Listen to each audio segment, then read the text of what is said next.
साल 2022 इस साल की टॉप 5 डील टाटा अडानी छाए रहे सुर्खियों में। तो दोस्तों, इस साल की सबसे बड़ी डील जिसमें कुछ ऐसी थी जिन्होंने सबका ध्यान खींच लिया। इस साल गौतम अडानी से लेकर रतन टाटा और एलन मास्क तक चर्चा में रहे।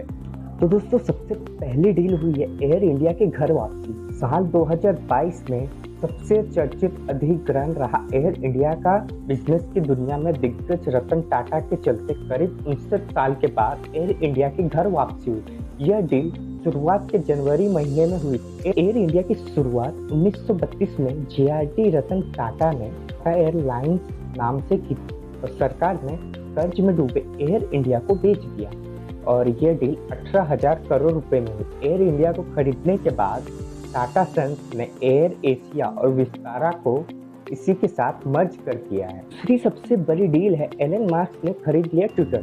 टेस्ला के प्रमुख एलन मास्क ने दुनिया के सबसे बड़े माइक्रो ब्लॉगिंग प्लेटफॉर्म ट्विटर को खरीद लिया और यह डील इसी साल अक्टूबर में $54.20 प्रति शेयर के भाव पर 44 अरब डॉलर में फाइनल हुए। और इस डील ने इस साल दुनिया भर के लोगों का ध्यान खींचा क्योंकि इसमें बहुत सारा ड्रामा और मामला कोर्ट कचहरी तक पहुंचा। दोस्तों, मास्क ने आते ही ट्विटर में ऐसे बदलाव किए जिसे देखकर दुनिया हैरान हो गई।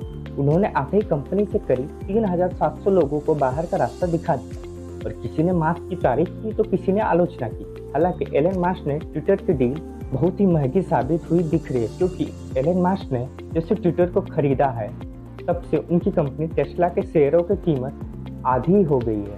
दूसरी सबसे बड़ी डील है गौतम अडानी के ग्रुप ने खरीद लिया एनडीटीवी। इस साल गौतम अडानी ने एक बड़ी मीडिया डील की जिसके तहत एनडीटीवी को खरीद लिया और नई दिल्ली टेलीविजन में पहले अडानी ग्रुप ने 29.18% की हिस्सेदारी खरीदी थी। उसके अतिरिक्त 26% की हिस्सेदारी हासिल करने के लिए देश के सबसे अमीर और अरबपति गौतम अडानी 13 दिनों तक का ओपन ऑफर 5 दिसंबर को बंद होगा और अब गौतम अडानी एनडीटीवी में सबसे बड़े शेयर धारक बन गए हैं। चौथी सबसे बड़ी डील अडानी ग्रुप ने खरीद लिया अंबुजा सीमेंट और एचसीसी को। अडानी ग्रुप ने 10.5 अरब डॉलर करीब 81,361 करोड़ रुपए में स्विट्जरलैंड के होल्सीम ग्रुप के भारत सीमेंट कारोबार में खरीद लिया है। अडानी ग्रुप ने अंबुजा सीमेंट लिमिटेड उसकी सहायक कंपनी एसीसी लिमिटेड की 63.19% की हिस्सेदारी हासिल कर ली। अंबुजा और एसीसी का सालाना कम से कम 70% मिलियन टन सीमेंट प्रोडक्शन की क्षमता जो कि 120 मिलियन टन क्षमता वाली अल्ट्राटेक सीमेंट के बाद दूसरे स्थान पर है।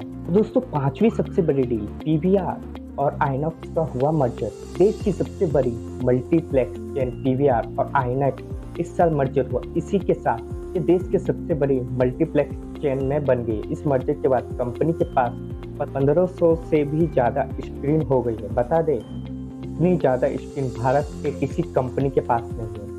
तो दोस्तों, दोनों कंपनियों को मर्ज होने के बाद उसका नाम पीवीआर आइनॉक्स लिमिटेड रख दिया गया। हालांकि दोनों कंपनियों का व्यक्तिगत रूप से पीवीआर और आइनॉक्स के नाम से ही जानी जाएगी। इस कंपनी में आइनॉक्स के प्रमोटर की हिस्सेदारी 16.66% की है और वहीं पीवीआर की हिस्सेदारी 10.62% की हिस्सेदारी है।